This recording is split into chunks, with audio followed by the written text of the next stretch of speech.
শ্রী রাধে। একবার ব্রহ্মা নারদ মুনিকে বললেন, এই যে সংসারে যত কিছু বৈদিক নিয়মকানুন প্রণয়ন করা হয়েছে তা সবই পরমেশ্বর ভগবানের দ্বারা প্রণয়ন করা হয়েছে।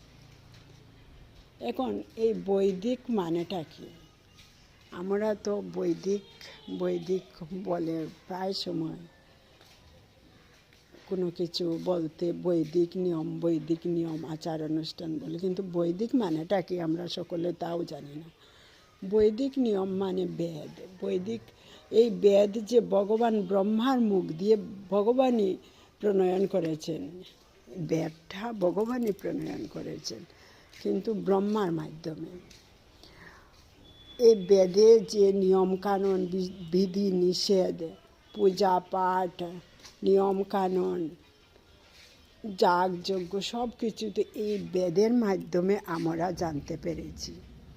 তাই এই বেদটাকে আমরা সম্মান দেওয়ার জন্য ভগবান বেদটা আমাদেরকে পাঠিয়েছেন ভগবানকে সম্মান দেওয়ার জন্য, ভগবানকে জানতে পারার জন্য,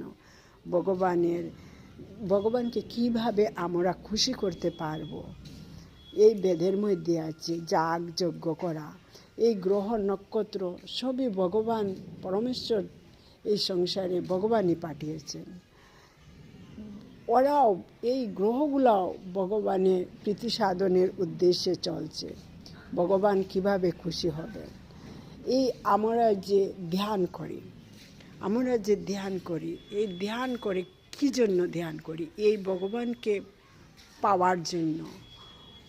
আমরা যাগযজ্ঞ অনুষ্ঠান করি, পূজা পাঠ করি, কী জন্য করি? ভগবানকে পাওয়ার জন্য, ভগবানের প্রীতি সাধনার জন্য। আমাদের প্রতি ভগবান খুশি হবেন, তাই এগুলো আমরা করি।